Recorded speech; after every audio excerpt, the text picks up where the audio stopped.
jump in this way if you like. Thank you. And then I'll hand over to Rob. Audio level, testing 1, 2, 3. David Crisafulli, Rob Molhoek, testing 1, 2, 3. Hello, James. Ready when you are? All good? Thanks, Mark. Queensland is in the grips of a youth crime epidemic, and it's the result of a failure of legislation and a failure of leadership. And it's costing Queenslanders every day. It's costing them at home and it's costing them at work. And today we're at Australia Fair, and in a moment you'll hear from a couple of hard-working small business owners who just want to go to work and know that they can do their job in safety and in harmony, and they're not getting it at the moment. And earlier this week, a group of teens allegedly came in this shop, pinched something off the shelf, and when they were confronted, they struck out. And when you see the vision, it shows you that we have a generation of repeat young offenders who just don't believe that there's any consequences for their behaviour. They know that the laws are watered down, and they know that on the back of it, that their rights outweigh the rights of the victim. And it's got to stop. It cannot continue. And in a few days, we go to Parliament and the government says that they're finally willing to make changes to the Youth Justice Act that they watered down in 2015. Well, we still don't know what those changes are. So we're standing with business owners who've been subjected to violence, and the government doesn't even have the decency to show them what their proposed changes are so that they can have a say, so that we can have a say, so that victims of crime and those people who work in the youth justice sector can have a say. And if the government was willing to back their changes, and if they saw this as the serious issue that it truly is, they would be willing to let the community scrutinise it and improve it. And I saw what occurred last night in Toowoomba, a beautiful, diverse, tolerant city. Well, temperatures have reached boiling point. And the reason why is because the government hasn't listened, and they're not even prepared to put their changes up for scrutiny. Is it any wonder the community have had enough? Is it any wonder normal, everyday people are standing up and saying no? We pay our taxes. We just want to know that our rights count for something. And we're going to be going on the floor of Parliament, and we're going to be debating and fighting hard for Queenslanders. We just ask the government to have the decency to show that legislation so that we can work with people, so that we can listen to people, that we can consult, and we can make sure that the changes that happened in 2015 that watered down a Youth Justice Act, that instilled no consequences for bad behaviour, can finally be changed. And if the government doesn't show those changes ahead of the sitting, it tells you everything you need to know, and that is that they view this as a political issue, not a law and order issue. Rob Molhoek's the local member here, and he does a great job. Rob? Thanks, David. Look, it's just devastating to see the personal safety of people here on the Gold Coast at risk. What's happened here at Australia Fair in the last few days has just been absolutely shocking. And the Gold Coast is supposed to be one of the best and friendliest cities in the world. And I really worry not just for the retailers and the local business people and for the many international students that come and we rely on them in the local economy for that business and for trade. I just worry about the impact of attacks like this on our local businesses and on our local community. All we've heard for years now is promises from this tired Labor government around more police. The fact is that there's actually half the number of police, around half the number of police operating out of the Southport police station now than there was a decade ago. There should be on the roster around 90 police. That's the allocated number for this particular station. It's one of the busiest stations in Queensland. It not only looks after the watch house and the courts, it supports the local community, but it also has. It's also the first responder for any incident at Gold Coast University Hospital. It's not good enough. I've asked the Police Minister on many occasions about staffing numbers here at Southport, and every time I ask a question, I simply get a different answer. We need to look after hard-working local businesses, and what's happened here is just absolutely heartbreaking. Thank you for your help. I'm Danny, I'm new immigration, and we do the small business here, Metro Farmers Market. We feel so bad because we don't know where every day what happened. Sometimes it's rob our shop, sometimes it hit our staff and me too. I feel so bad, so sorry about that. I want to change something, yeah. Well, Danny, you know, we're regulars here. You run a great business, like so many other businesses here at Australia Fair, and you and your staff deserve to feel safe. You know, when we see young people coming in from other parts of the southeast in gangs and groups, and no police around to actually do something about that, it just simply isn't good enough. We are understanding for police they are so hard to because many paperwork because not Only one place. only one place. This happens almost every day or 3 or 4 times a week. We understand, but we just want to have some help. We don't have any choice. Yeah. Thank you. Stand a little bit closer to the Okay, thank you. ask you a couple of questions. Thank you. Do you work at the store? Yes. Yes. Can you tell us how do the staff feel at the store coming to work every day? The staff say, Danny, can you stop my work? Because we feel so bad. We are worried about every day. We worry about the teenager. Sometimes it's stolen, some food, that's all, it's okay. But sometimes it's rush our shop, sometimes it's hit our staff and me. This is, oh my God, so bad. And can you tell me about the injuries and the incidents that have happened on your watch? What happened on Monday? What happened on Monday? Talk us through what happened. Sorry if my English is so bad, sorry. The Monday, when I work here, 3 girls, teenager girls, come in our shop and take some alcohol. Yeah, and our staff tell me, Danny, this is Back again. Yeah, back again.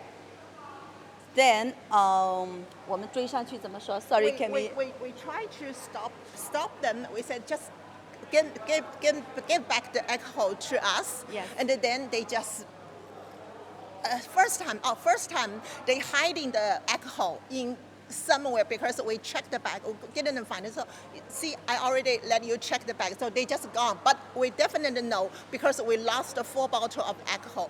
And then after an hour, they come back again, and this time they just grab like this, and they just want to go out without any pay. So we just say, please stop, return this for us. If you not are going to pay this, please return to us.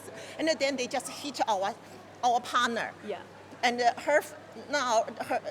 we can show you the picture of her, how bad the injury of her.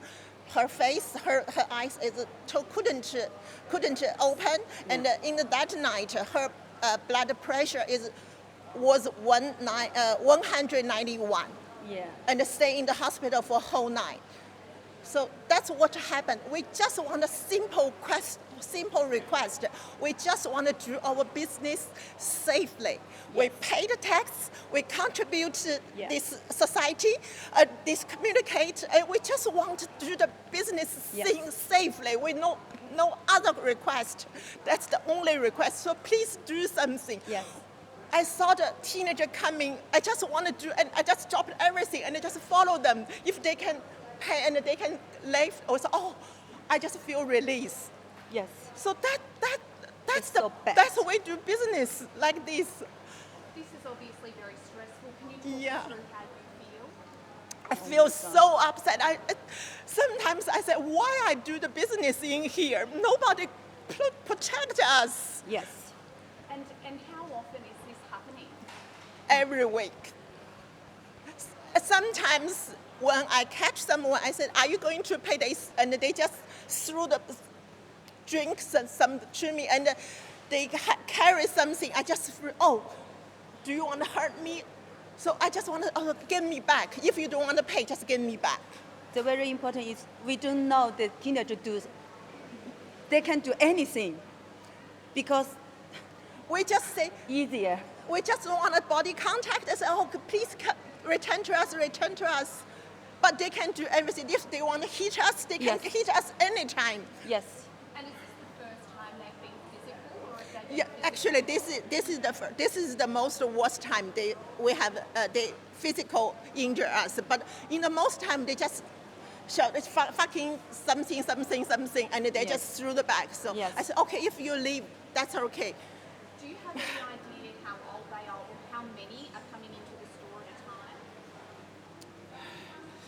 Actually, sometimes because when we check the video, and when the customer said someone stolen your things, and then we check the video, we just find someone always gone. But this one, because the first time in the second of this month, they took very expensive wine because one customer just asked how much the price. So when we realized, what?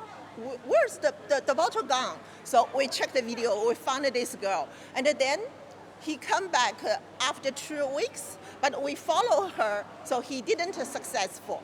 And then Monday, they come back. First time he took the 4 bottle, and then after an hour, he come back, take the 5 bottle. So Just the one person, it's group, over 10, because 3 girls inside, over 6 teenagers waiting here. When the girls say, maybe the boys lame, and the teenager all come in our shop and damage many items, hit our staff too. It's terrible. Yeah, terrible. Sorry, you did say that this is the first time that it's escalated to violence. Do you feel that there is an escalation in what these youths are actually doing in terms of... Is it getting worse? Yes, of course. It's getting worse. If it didn't do anything, it's getting worse. Yes. Because they find, oh, you can't do anything. We took, Yeah. we steal something, nothing for punishment. So Yes. they can do every time. And that sort of leads to my next question. I mean, it's been described as a bit of a revolving door with these youths. They commit the crime and they're let straight back out. I mean, as a business owner, a small business owner, how does that make you feel knowing that even if you did somehow manage to capture these young crooks, they're just going to most likely be let straight back out again? So sometimes in the midnight, I just ask the question for myself, why I do the business, why I come here do the business. But I just want to, we want to do something. We can employ some staff. We can do some contribute to the economic. We just want to do something. We just don't want to stay home, get the money from. I don't want to do that. I just want to contribute something to the society. Yes. But at midnight, I ask them why I need to suffer this. Where is the simple safety for us? Thank you. Thank you so much for telling your stories. We really appreciate it. Thank you. David, if we can just maybe get you to explain as well what actually happened in that incident, that worst incident on Monday. Yeah, but that just sums up why this matters. It really does. And they don't want much from their government. They just want to know that they can go to work and be safe. And what happened on Monday, as you heard the story, is an escalation, right? So it's started with some bit of disturbance and then a bit of petty crime, and then it escalates to refusing to take orders, and all of a sudden someone's being struck and punched. Now, this is why when I talk about we have different parts of the youth justice system that's falling apart. Now, this is something this isn't the end of the spectrum where lives are being lost. This is the end of the spectrum where we've got to get in and intervene and give kids hope and education and employment and aspiration. But we're failing at both ends at the moment. We've allowed a generation of repeat young offenders to become the hardcore, the ones who are carrying knives and going into people's homes and taking lives and taking livelihoods. And at the other end of the spectrum, we've got the next generation who are coming through and seeing that there are no consequences for bad behaviour. So that's just an abject failure. And we are living through 8 years of a failure of legislation and a failure of leadership. And it can only be fixed by strengthening the laws at one end and being relentless in our pursuit of good early intervention to help kids turn their lives around. And this is the latest in a series of Queenslanders who have reached out to us to say enough is enough. And yesterday I had 150,000 signatures and the government refused to even take the call of the brave Queenslander who collected them. They have stopped listening. They don't get how serious the problem is. There is a forum of several hundred people in Toowoomba and the Premier can't find the time in her diary to go and listen to them. This is an abject failure, and we've got to do better by Queenslanders. What would you do, David? What would you change? It starts with those early intervention programs, but it also involves admitting that the changes made to the Act in 2015 broke it. And as a result, we are living with a generation who have been brought up with no consequences for action. And again, we are pleading with the government on behalf of every Queenslander, every victim, every youth support service to release your legislation today so that we can all work on it ahead of Parliament. And I am giving the government until the 11th hour to do so. Now, if they don't, it's going to have to be a case of, again, the opposition doing more governing from opposition than the government, and we're going to have to put forward our changes. Now, Queenslanders have heard me for 2 years talk about breach of bail needs to be an offence. Now, that was a ridiculous change, and on the back of it, you have a generation who just know that there aren't consequences. You have police throw their hands up in the air and effectively be told you have to wait for the next car to be pinched or the next house to be broken into before you can do anything. So that's one simple change. Now, we've repeatedly said that, and the government has told us a million times why that can't work, so we're not expecting them to listen. If they do, well, wouldn't that be an amazing achievement for Queenslanders and for us as an opposition to have put forward? But there are many other changes that can be put forward, including early intervention. That is important, but we also have a crisis right now, and that has to be dealt with by stronger laws, consequences for actions, and putting the rights of the victim ahead of the rights of the perpetrator for the first time in a long time. Realistically, how soon can action, real action actually be done? I mean, there's strong rhetoric from both sides, admittedly. How easy is it to say, all right, the government goes, okay, today we're going to introduce early intervention, today we're going to change legislation. Is it as simple as that will happen tomorrow, or is this a process that will take time that needs to start now? Great question. And there are programs that are going to need to be put in place that won't bear fruit for years to come. But there are also things in the here and now that we have to deal with. And by changing the Youth Justice Act and making consequences for actions matter, it sends a signal immediately that the game is over, that this behaviour of taunting police won't continue, that coming in and flogging hard-working shop owners, there will be consequences for that behaviour.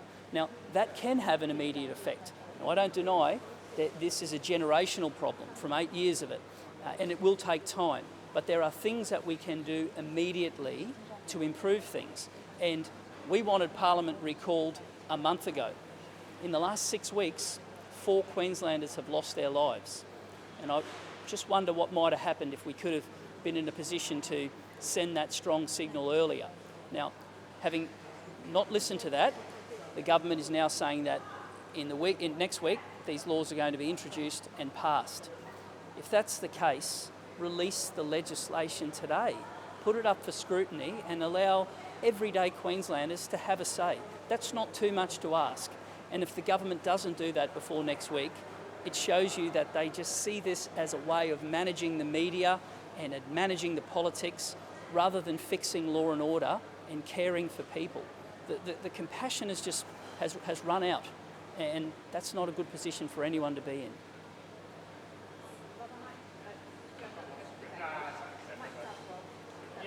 Rob. Oh, sorry. Would you mind just talking through what are some of the incidents that you're hearing around the place, and is it getting worse? Well, there's definitely been an escalation of violence within the Southport CBD. We've had a lot of gangs or groups of young people coming in from other parts of the southeast, and we've repeatedly had to raise that as an issue with the local police because we've had shop owners, we've had students, we've had people living within the high-rise buildings around Southport complaining about antisocial behaviour, and we've had many accounts of people actually being attacked or hit, or we heard earlier, having their bags stolen, people just grabbing their bags and running. The problem we have is that the Southport police station is undermanned, it's under-resourced, it's the busiest police command in the state. There should be about 90 full-time officers tasked to support the station. And as recently as a couple of weeks ago, I was told that the roster was around half its normal task force because of people, absenteeisms, stress, annual leave, and they've still got positions to fill. In fact, I think we've had 2 or 3 different officers in charge just in the last 2 years. I guess is it disappointing? I mean, Southport is an area I think that's really, there's been a real concerted effort to try and admittedly raise what's, it wasn't the best of places, I guess, in a sense, but there's been a concerted effort to really raise its profile and sort of bring it back to its former glory. Does this sort of set that back a bit? Look, it's about city image and it impacts on Southport adversely. It's sad because so much work has been done over the last few years to lift the image of Southport. We have thousands of international students that come and live and study here.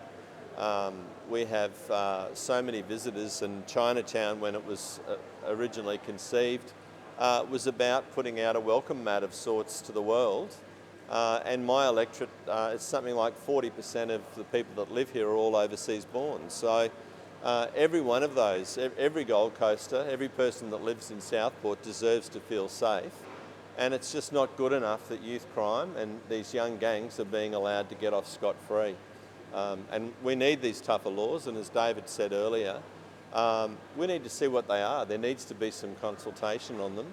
And I just simply wonder why Labor continue to operate in secrecy and don't want to be more collaborative in working in this space.